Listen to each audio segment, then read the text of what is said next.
Pessoal, vamos lá então. Boa noite a todo mundo. Prazer estar aqui com todos vocês. Vamos começar mais uma live aqui para você que é assinante exclusivo do MedEscolha. Então, para quem não me conhece, eu sou o Fábio, sou fundador do Amo Medicina e hoje eu tenho a honra de estar aqui com o Dr. Max, que é anestesista, e a gente vai bater um papo aí bem bacana para contar um pouquinho como foi a escolha dele pela especialidade, a rotina na residência e como que é hoje a sua rotina. Mas, Dr. Max, em primeiro lugar, queria já te agradecer pela participação, pedir para você se apresentar melhor e já começar para a gente contando como que você chegou como anestesista. Joia. Obrigado pelo convite, Fábio. Obrigado, Tainá, também. E meu nome é Max, eu sou médico anestesista, eu sou formado pela Universidade do Estado do Rio Grande do Norte e fiz residência médica no IMIP. Durante a faculdade, eu gostei de praticamente todos os tipos ali de clínicas, de procedimentos cirúrgicos, especialidades cirúrgicas, mas o que me encantou mesmo foi a terapia intensiva, onde lá eu me sentia mais confortável, onde realmente me enchia os olhos, era você conseguir controlar pacientes graves, recuperar os pacientes graves, entubar, fazer procedimentos pequenos, mais importantes, e também você dá alta para o paciente, né, depois de algum tempo. Então, foi para mim uma das coisas mais fantásticas da medicina. Porém, eu também sempre trabalhei com educação.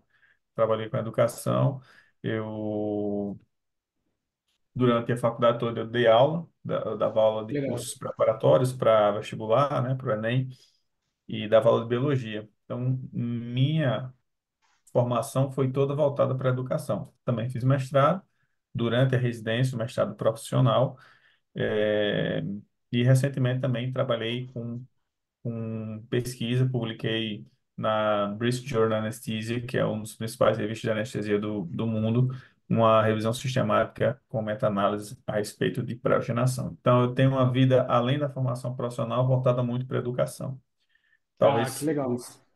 talvez você, Fábio, já tenha visto, talvez, né? Sim. Mas no Instagram eu publico alguns conteúdos sobre medicina e sobre principalmente vias aéreas, sedação e ventilação mecânica.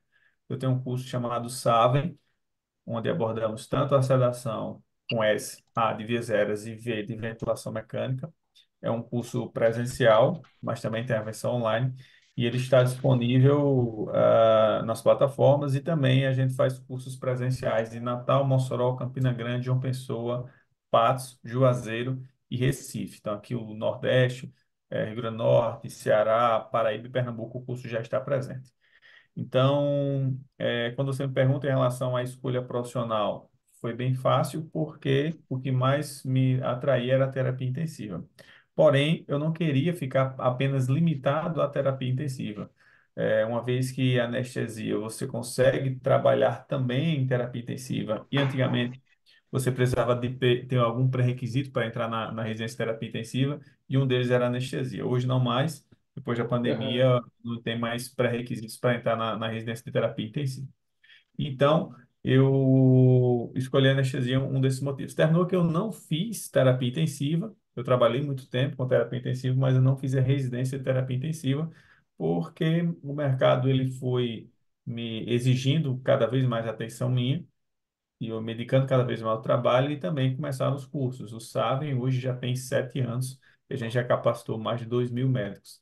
Então, quando você se ocupa mais, você se envolve muito com a educação, com a vida profissional, você termina postergando alguns projetos que era esse de fazer terapia intensiva. Porém, não me faz mais falta. Eu acredito que estou bem realizado com as minhas atividades profissionais atualmente. Ah, legal. E, Max, deixa eu te perguntar um pouquinho mais sobre esse período aí da sua escolha, né? Apesar de você falar que foi fácil, você lembra em que momento ali da tua faculdade ou no pós-faculdade que você realmente definiu que você ia para anestésio? Foi depois da faculdade. Durante o internato, eu vi que eu não gostava praticamente de nada mais. Só gostava só de Uhum. terapia intensiva. Não gostava de atender, não gostava de cirurgia, só gostava praticamente de terapia intensiva e talvez terapia intensiva pediátrica, uma das minhas possibilidades também. Porém, como eu ainda não tinha certeza, eu resolvi trabalhar um ano, não somente por isso, mas também pelo fato que eu queria me catalisar, não queria ir para residência, sem dinheiro, então eu queria trabalhar um tempo para, enfim, comprar um carro, me organizar financeiramente para poder conseguir ir para a residência com mais tranquilidade, aproveitar melhor a residência. Por isso que eu não tinha ninguém que pudesse custear, né, a minha Aham. morada fora, enfim, eu precisava trabalhar para isso. Durante a residência bem puxado, então por isso que eu queria me capitalizar. Então, depois que eu terminei a faculdade, eu passei 1 ano e meio trabalhando, que eu terminei na metade do ano, e eu consegui me organizar financeiramente. Graças a Deus. E durante a minha vida profissional, assim que eu me formei, eu, eu observei que eu não queria trabalhar na urgência, não queria trabalhar em pronto-socorro, enfim, algum sentimento de apreço que eu tinha por pediatria foi desconstruído. Uma das coisas que eu gostei foi trabalhar em medicina da família e comunidade, fazer estratégia de saúde da família foi uma coisa muito legal, gostei bastante, tranquilo. Eu acredito que é um ótimo, eu acho que eu acredito que eu posso fazer, conseguir fazer um ótimo trabalho. Não é uma coisa que eu gostaria para o resto da minha vida, devido principalmente à remuneração não ser tão boa, mas gostei bastante de fazer medicina de saúde da família. Agora, trabalhar em plantão, urgência. Era uma coisa que eu não gostei, certo? Uma das minhas possibilidades, além de terapia intensiva, é psiquiatria. Inclusive, até hoje, sim, eu ainda pensei em psiquiatria, porque quando você entra no mercado de trabalho, você vê, claro que o mercado de trabalho é muito regionalizado. Numa cidade, vai você está de uma forma que é outra, mas quando você conseguir fugir ou tentar fugir de operadoras, é uma coisa positiva. Então, por exemplo, a psiquiatria, como é uma consulta mais longa, tem uma quantidade menor de profissionais, grande parte dos profissionais trabalham sem convênio. Tem um ou outro convênio ali para ter um fluxo para o consultório, mas no geral são cobranças particulares. Então, eu acho que isso dá qualidade de trabalho. Você tem uma melhor remuneração sem ser explorado com hora de trabalho muito, muito baixa, certo? Um dos problemas é que Legal. não tem procedimentos exceto pela eletroconvulsoterapia. Além de outros, claro, né? Mas a Uhum. eletroconvulsoterapia talvez seja uma das coisas que eu faria dentro da psiquiatria. Legal. E, doutor, a gente conversa aí toda semana com especialistas, né? O pessoal até lembrando que quem quiser fazer pergunta pode mandar, tanto na área de membros quanto quem está aqui. É, e tem, né, o caso igual você, que foi dar plantão, foi trabalhar um pouco para capitalizar, que é super normal, e também para ter a vivência um pouquinho ali de ter essa certeza. E também tem o médico ali que no segundo, terceiro ano de faculdade já decidiu, já sabe qual especialidade vai seguir. Na tua visão, você acha que quanto antes você escolher essa especialidade vai te ajudar ou realmente isso vai ter um momento ali que você vai dar o estalo e vai ser mais fácil para você essa escolha? Eu acho que escolher mais cedo ou mais tarde não tem diferença, porque as coisas mudam muito na vida, né? Até as nossas opiniões. A gente às vezes acredita que tem alguma coisa acontecendo, você acha que tem uma afinidade por alguma residência ou alguma especialidade, mas as coisas mudam muito quando você entra no mercado, é outra coisa. Então, não vejo vantagem alguma você escolher a sua residência no começo da faculdade. Pelo contrário, eu acho que pode inclusive atrapalhar, certo? Agora, sim, mas o que poderia me ajudar no mercado profissional? É você ter conhecimento, é ter network, saber quem procurar, conhecer os meios, deter os meios de produção, ter acesso a gerentes, donos de clínica. Isso sim é que pode fazer diferença no mercado, independente da especialidade que você escolher. Então, você circular nesse meio, se conhecer, ter alguém da família, alguém próximo que consiga lhe inserir no mercado de trabalho, dependendo da sua região, eu acho que isso sim é importante. Claro que além da capacidade profissional, você precisa fazer uma boa residência. Não precisa ser a melhor de todas, nem a pior. Se for uma das melhores, perfeito, você vai ter acesso ao mercado de trabalho de forma mais fácil. Acho que isso acontece também. Se você tem uma boa referência, uma boa residência, as pessoas lhe pré-julgam de forma positiva. Se nada que lhe abone chegue antes. Então, escolher a residência no começo da faculdade, eu acredito que pode atrapalhar. Ah, legal. E doutor, vamos falar um pouquinho então da sua residência, né?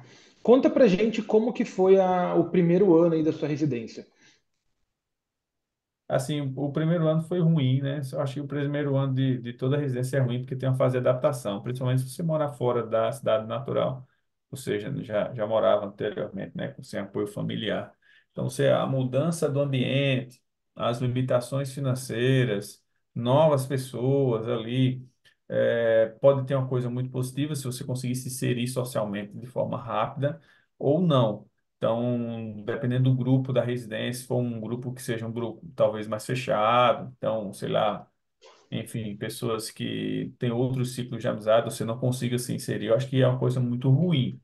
Então, esse primeiro ano de residência é muito ruim, certo? Mas depois ele vai melhorando, porque você vai melhorando a adaptação nessa sua nova rotina. É um ano de muito aprendizado, muito cansativo, onde você quer geralmente mostrar para os você quer mostrar para os preceptores, para você mesmo, né, ou para as pessoas que lhe circundam, mostrar um bom desempenho. Porém, isso gera ansiedade, ansiedade de desempenho. Então, o primeiro ano não é bom, não. O primeiro ano é ruim. Depois ele vai melhorando com o tempo, certo? Legal. E Eu como que eram acredito os que atendimentos do primeiro ano, doutor? como é que é o quê? Como foram os atendimentos que você realizou no primeiro ano ali Sim, como tá. Durante a residência residente de médica, mistérios? de anestesia, a gente tem, dependendo da sua residência, se ela for uma residência organizada, ou seja, vinculada à Sociedade Brasileira de Anestesiologia, elas têm um cronograma, uma sugestão de cronograma, e também a sugestão de atividades e atribuições no qual o R1, o R2 e o R3 devem aprender as suas competências. Então, no primeiro ano, a anestesia, ela é para anestesias mais simples. Anestesia para cirurgia geral, como vesícula, apendicite, hérnias, anestesia, enfim, para obstetrícia, enfim, existe umas competências que você tem que aprender no R1, por exemplo, pegar acesso venoso, intubar, dispositivo supraglótis, fazer bloqueio subdural, raquianestesia, são uma das vivências e habilidades que o R1 deve aprender. No R2 você já começa a trabalhar subespecialidades. Então, por exemplo, na parte de ortopedia, fazer bloqueio de nervos mais seletivos com o uso de ultrassom, anestesia para cirurgia cardíaca, neurocirurgia, assim por diante. No R3 você intensifica essa especialização, você começa com anestesia para transplante hepático, transplante cardíaco, então, existe uma evolução gradual das especialidades e das complexidades dos procedimentos. São procedimentos mais simples no R1 e eles vão aumentando a complexidade para a R10. Mas, repito, isso depende da residência. Eu Residência. sugiro quem for deseja fazer alguma residência de anestesiologia, faça uma que seja vinculada à Sociedade Brasileira de Anestesia, porque ela termina regulando e organizando pelo menos o cronograma e as competências. Eu acho que você vai sair mais bem informado. Ah, legal. E, doutor, durante a tua residência ali, você acha que você precisou desenvolver alguma habilidade ou teve alguma habilidade sua que sobressaiu e te ajudou durante a residência? Sobressaiu. Eu acho que sim, eu acho que eu sou uma pessoa rápida. Eficiência no mercado de trabalho, mercado privado, é uma coisa muito importante. Você precisa fazer o que as outras pessoas fazem, certo? Com responsabilidade e rápido. Então, acho que isso é uma coisa importante, porque tempo é dinheiro. Então, quanto mais rápido você faz o seu trabalho, mais rápido você está disponível para fazer outro, ou ir para casa, descansar.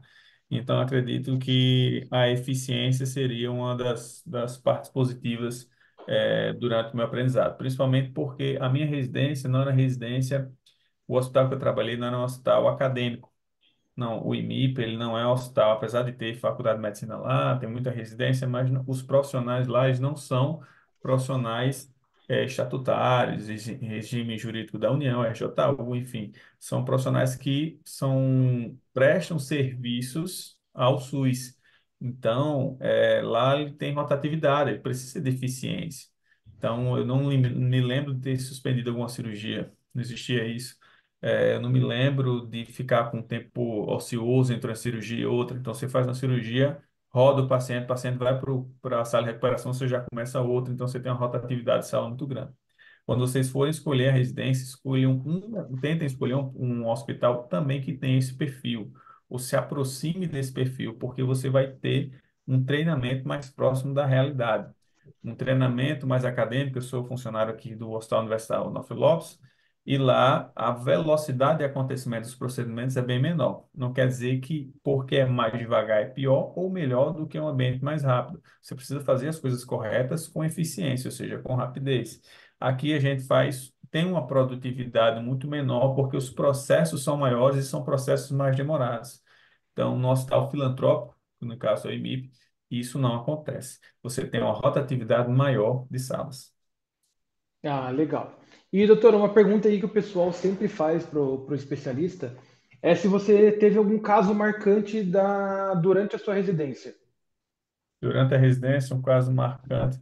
Ah, tiveram vários, né? Agora, para eleger um é difícil, mas, por exemplo, transplante hepático, né? Alguns transplantes hepáticos, transplante cardíaco seriam as duas cirurgias aí que eu acharam que foram mais complexas, mais difíceis, e envolvia muita gente, envolvia a família do transplantado, o paciente que ia ser transplantado, enfim, foram casos bem complexos, bem difíceis, mas foram muito prazerosos.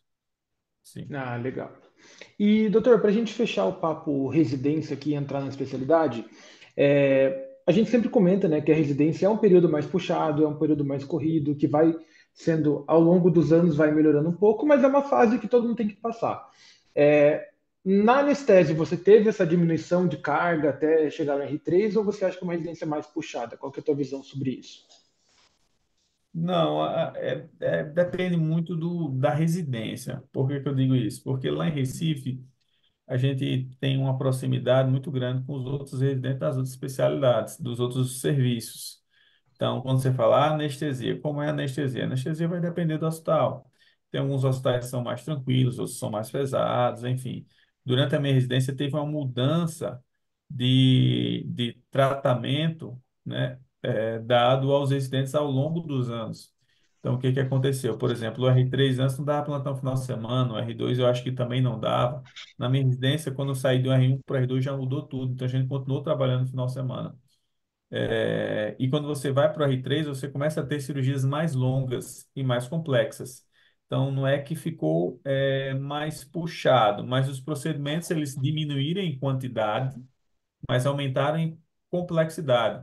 Então, no R1, você fazia ali 10 crianças de manhã e 6 mulheres, que faz, por exemplo, pediatria e ginecologia. Uhum. Você fazia ali as 15 procedimentos por dia. Aí você no R3 você fazia uma cardíaca de manhã e um pequeno procedimento à tarde. Então, em relação ao desgaste físico no R3 é menor, e você também está mais seguro, né, dos procedimentos, você tem Uhum. menos ansiedade, as coisas demoram menos, então você já domina, os passos que devem acontecer na anestesia. Então, eu acredito que não existe uma piora durante a residência, nenhuma melhora não. Existe uma mudança importante do perfil. Agora, isso foi no hospital que eu trabalhei. Aí outros hospitais tiveram realidades diferentes. Não vou citar nomes porque não, assim, eu não vivenciei, mas relatos de colegas, uns serviços ficaram muito tranquilos, outros pioraram. Então, aí depende do hospital que você for fazer residência. Ah, legal. E, doutor, aproveitando esse gancho aí que você comentou sobre ansiedade, né, e tudo mais, um assunto que a gente sempre puxa aqui também é sobre saúde mental, né, que eu acho que é algo bem importante. A gente sabe que essa fase da residência é uma fase muito puxada mentalmente também. E para a gente um pouquinho como que você lidava com isso na sua residência. É uma coisa muito difícil, assim. Eu me considero uma pessoa mentalmente muito forte, porém, durante a residência você fica realmente com um sentimento complicado, né? De ansiedade, enfim, muitas incertezas, de realmente se é isso que você quer para o resto da vida, se é esse local que você quer. Então, durante a residência, eu acredito que eu tive um episódio leve, assim, de depressão. Eu não fui para psicólogo, nem para psiquiatra, não, fazer um diagnóstico, não, mas eu fiquei com humor por um período bem deprimido. Acordava de madrugada, não tinha o que fazer, aí ia para a praia correr, entendeu? Assim, então, esses comportamentos, você vendo depois, você olha que não eram, eu não estava bem emocionalmente por um período.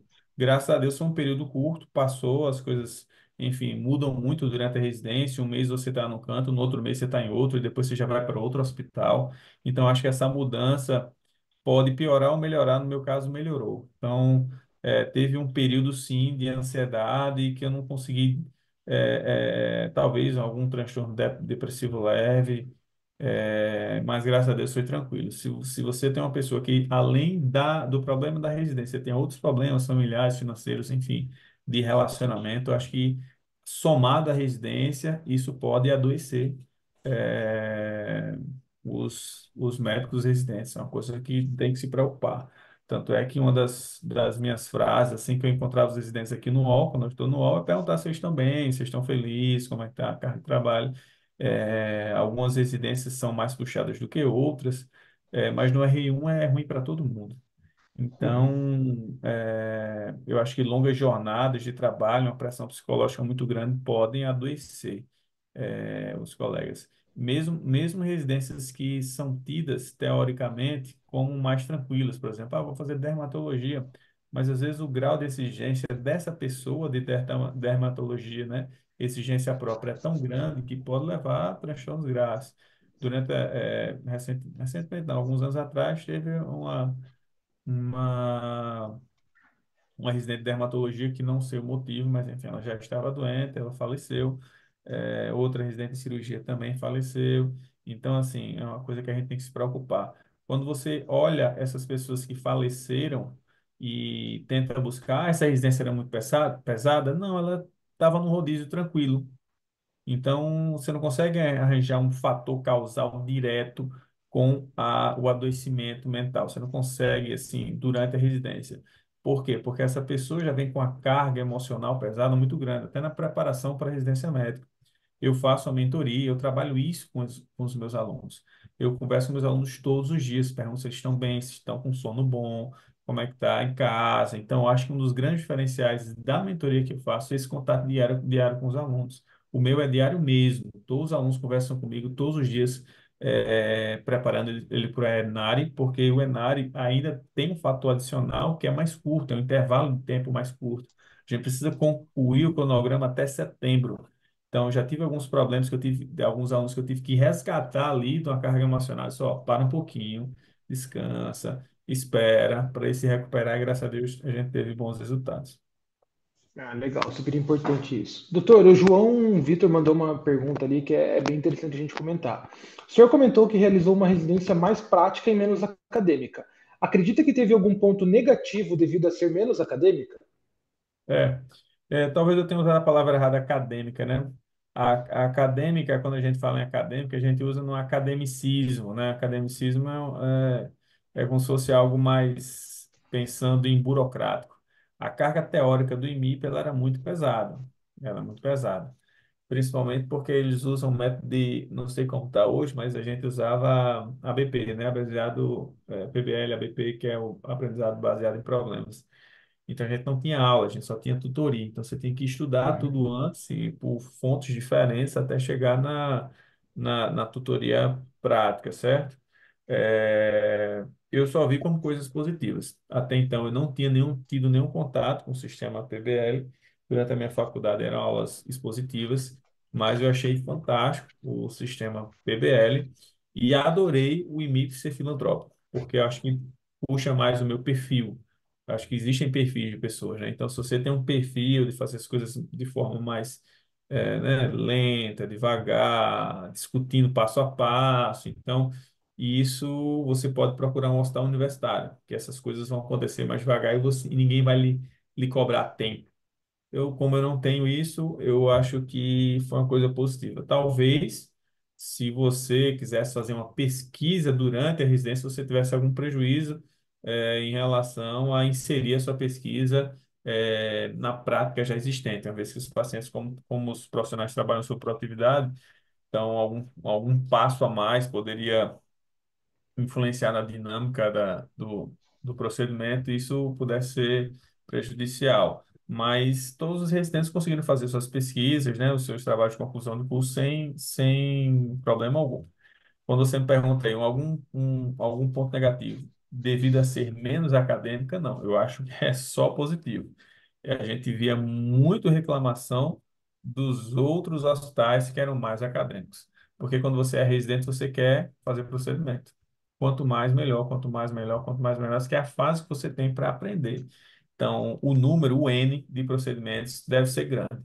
Se for pequeno, por mais que seja mais devagar, mais discutido, eu acredito que você perde. Porque estudar, você tem o resto da vida para estudar. A residência, você tem que botar a mão na massa.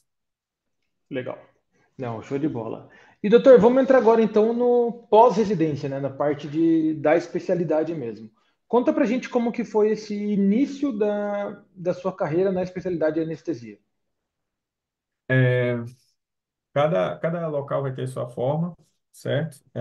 O início é um início difícil. Passava a semana em casa sem fazer procedimento.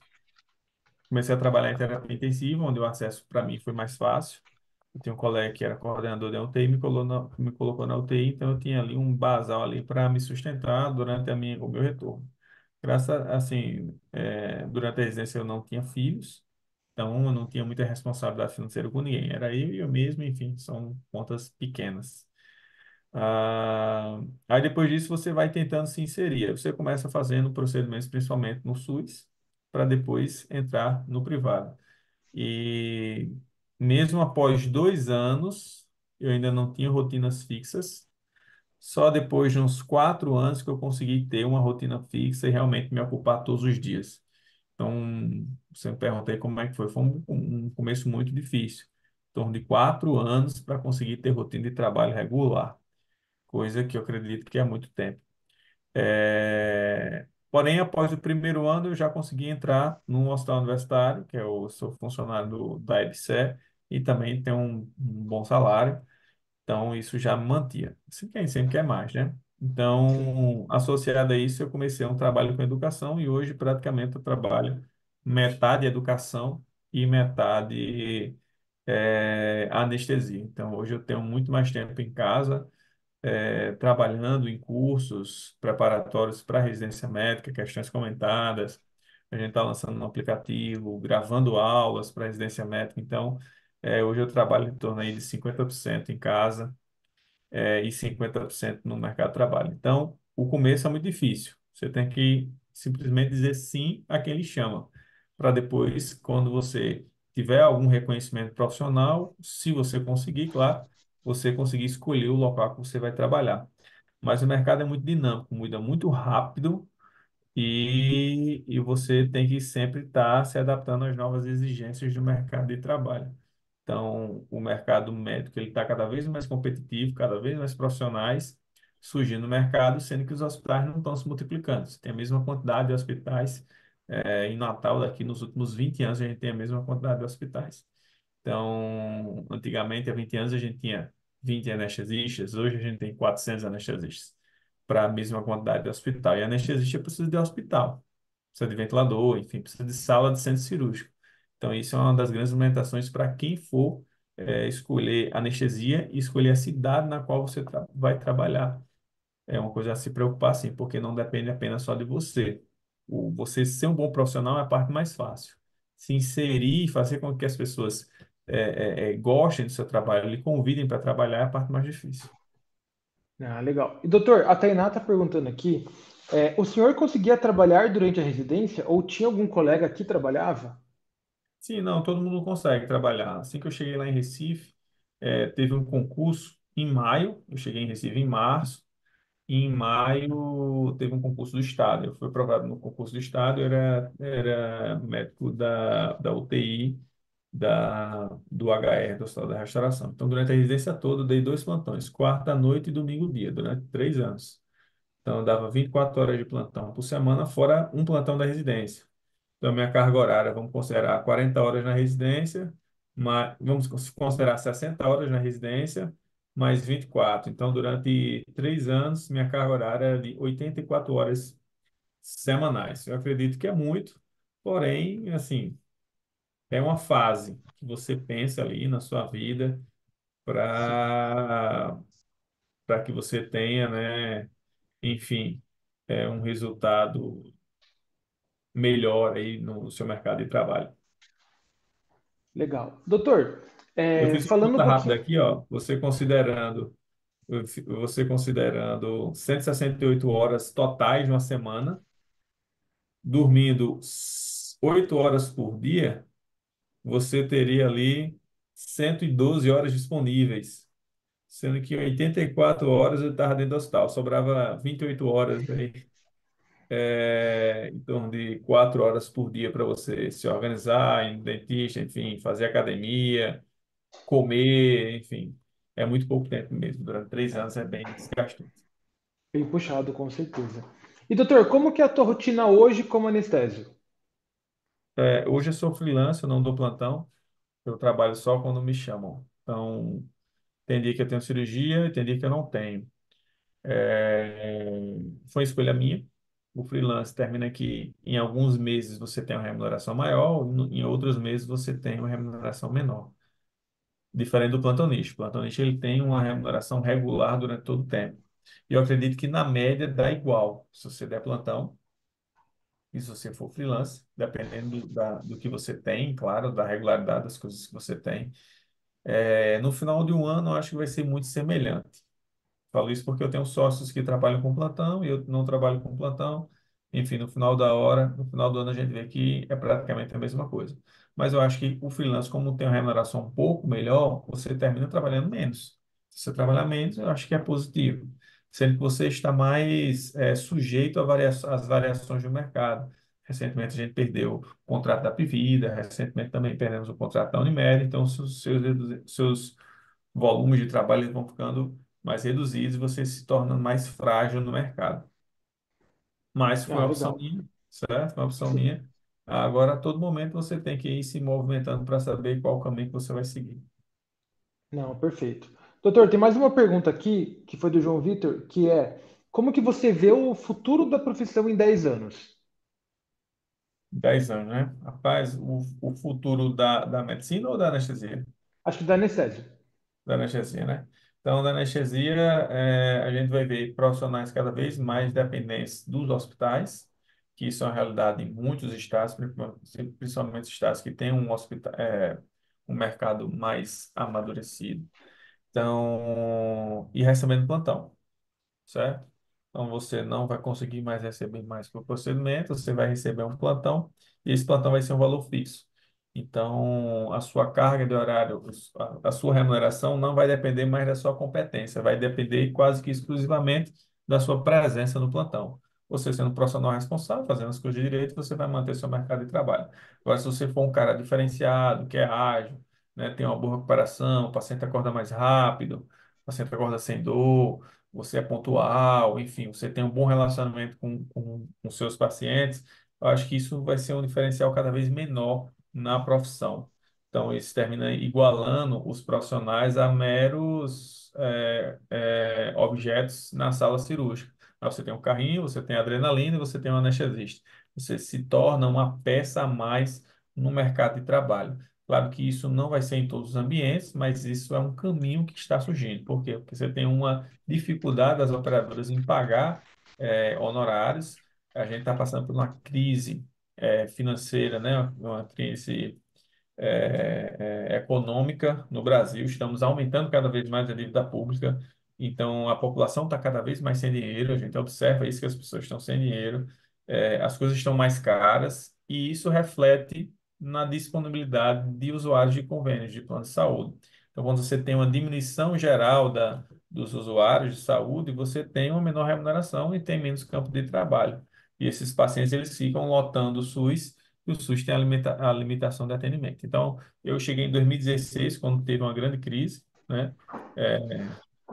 Pós-Dilma ali, teve todo aquele problema, enfim, ali foi uma crise muito grande e o mercado de trabalho era muito ruim. Depois ele foi melhorando e agora está piorando novamente. Tudo isso é reflexo da economia. Legal. Doutor, falando um pouquinho mais sobre anestésio. Hoje você considera que você é satisfeito com a tua escolha? Sim, considero que eu sou satisfeito com a minha escolha, sendo que isso é muito individual, né? Eu sou muito inquieto, né? Então, preciso sempre estar fazendo alguma coisa para me sentir vivo, né?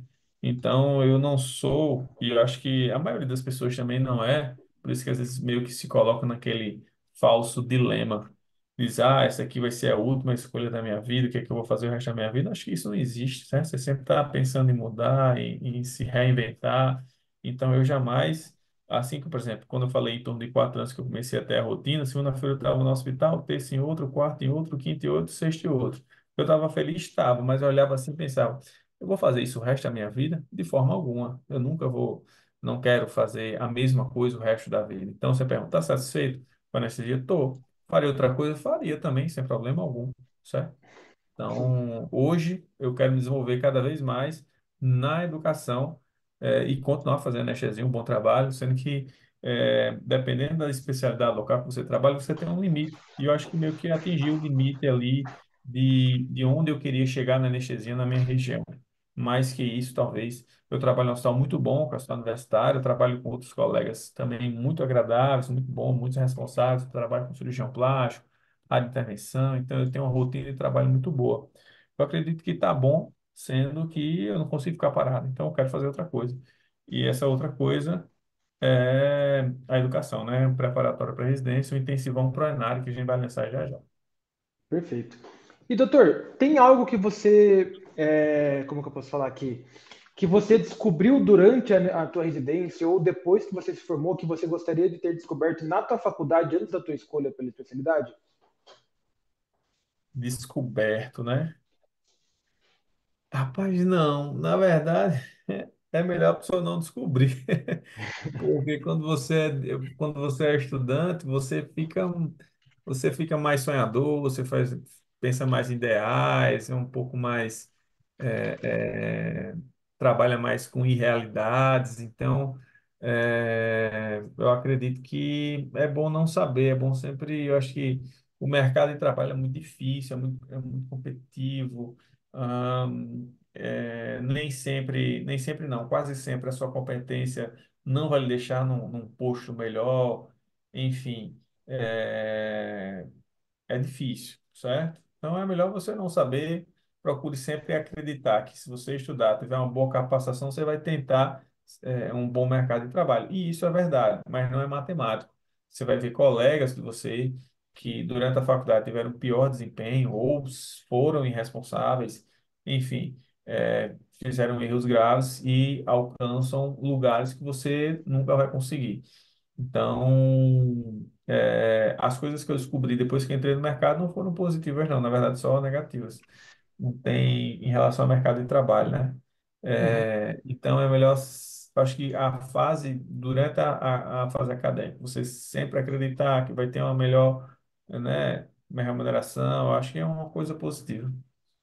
Legal. Doutora, a Tainá está perguntando aqui se você sabe o valor do o valor médio de um plantão de anestésio. Lógico que isso vai variar muito de região para região, né? Mas se tiver uma média aí da sua região. Tá. Por exemplo, aqui em Natal, você tem um plantão, acho que é R$ 1.300 mais produtividade. Você tem local que paga 1.600 bruto, estou falando por 12 horas, certo? 12 horas. Aham. E tem plantão que paga R$ 2.400 bruto, 12 horas. Então, varia de 1.300 12 horas até 2.400 12 horas, depende do contrato. Esses É que eu acho que valores é são muito uma fixos. média nacional, né? Acho É, que é bem dentro dessa faixa mesmo, pelo que a gente é. acompanha aqui. Agora, o problema é que esse valor é desde que eu me formei, né? Então, Sim, desde que eu me formei, esse valor. Eu recebia, acho que era em torno de R$ 1.200 bruto, 12 horas, quando eu me formei em 2011. legal. Doutor, tem uma pergunta aqui que a gente faz para todos os especialistas também, que é mais um bate-bola rápido aqui. Se você consegue listar para mim as três maiores vantagens da anestésio e as três maiores desvantagens. A primeira vantagem maior da anestesia é que você atende um paciente por vez. Você nunca vai ter dois, três pacientes lhe esperando. Então, esse peso de responsabilidade você não tem. Ah, tem três pacientes esperando cirurgias. Pacientes, você tem que fazer um de cada vez, diferente de outros atendimentos, principalmente atendimentos urgentes. Eu acho que isso é uma grande vantagem. A segunda vantagem é o investimento muito baixo. Então, por exemplo, eu não preciso investir muito em consultório, clínica, enfim, convênio, joias. Então, isso é uma grande vantagem. A única coisa que precisa é da sua presença, da caneta. Enfim, eu comprei ultrassom, vidro laringo, outras coisas a mais, mas comparado às outras especialidades clínicas e cirúrgicas, isso não é quase nada. E a terceira é que se você fizer tudo certo, sua vida vai ser muito tranquila. Então, se você for um bom profissional, fizer lá a medicação correta para começar, fizer tudo certo, do começo ao fim vai ser uma paz. Então, a sua qualidade de trabalho depende muito da sua qualidade técnica. Se você não fizer as coisas corretas, o seu dia vai ser terrível. Se você fizer tudo bem certinho, o paciente chegou andando, ele vai sair andando. E as três piores o quê? Há três desvantagens da especialidade. Três desvantagens da especialidade. Uma delas é que você é um subespecialista, o paciente não lhe procura. Então, você não tem um controle dos meios de produção e dos serviços. Você não tem como, enfim, fazer com que o trabalho lhe busque. Você sempre tem que buscar o trabalho, né? Sem que o paciente lhe chegue. O segundo trabalho é que você sempre vai ser funcionário. Então, ou seja, você vai ser funcionário do hospital, ou de convênio, ou de clínica, ou de todos ao mesmo tempo, certo? Isso é ruim, certo? E o terceiro é que você atinge um teto, e esse teto você não vai conseguir cobrar mais por isso. Você vai trabalhar, você pode ganhar mais se você trabalhar mais vezes. Então, por exemplo, se você trabalhar domingo, domingo sem parar, você vai ganhar um valor X. Sendo que ninguém faz isso. Você pode até fazer Uhum. por um período de tempo, mas ninguém faz isso. Mas depois de um tempo você não tem como aumentar seus ganhos. É aquele valor e pronto. Então acho que são as três maiores desvantagens. Ah, legal. Doutor Max, quero já começar aqui de novo te agradecendo pela tua presença, pela participação. Quero pedir para você deixar um recado final para todo mundo aí que está aqui assistindo a gente, que está em dúvida pela especialidade. E se você puder deixar uma dica que você gostaria de ter escutado aí no começo da tua residência também, acho que seria bacana. Ah, quem está em dúvida se escolher anestésio ou não, eu sugiro vocês conversarem com profissionais, principalmente recém-chegados à residência na região que você pretende trabalhar. As realidades de mercado de trabalho são muito diferentes. Então, principalmente para um profissional mais amadurecido, com mais tempo de mercado, em relação ao iniciante. Sugiro vocês fazerem uma boa residência, principalmente em hospitais que têm variedade de procedimentos. Se você for para um hospital que tem uma variedade pequena de procedimentos, você vai sair inseguro. Não necessariamente precisa ser grandes escolas, mas um hospital que tenha obstetrícia, neurocirurgia cardíaca, tenha cirurgia pediátrica, enfim, tem otorrino, cirurgia plástica, ou seja, tenha todas essas especialidades juntas. Eu acho que você rodando essas especialidades, você vai sair bem formado. E o importante é a gente lembrar que toda medicina ela é fascinante. Então, se você souber bem fazer as coisas corretas, você vai ter apreço a fazer e gostar do que você faz. Então, mas isso por isso não é a principal motivo para a escolha da especialidade. Você tem que olhar outros fatores envolvidos, como, por exemplo, o mercado de trabalho, remuneração, qualidade de vida e o seu perfil, né?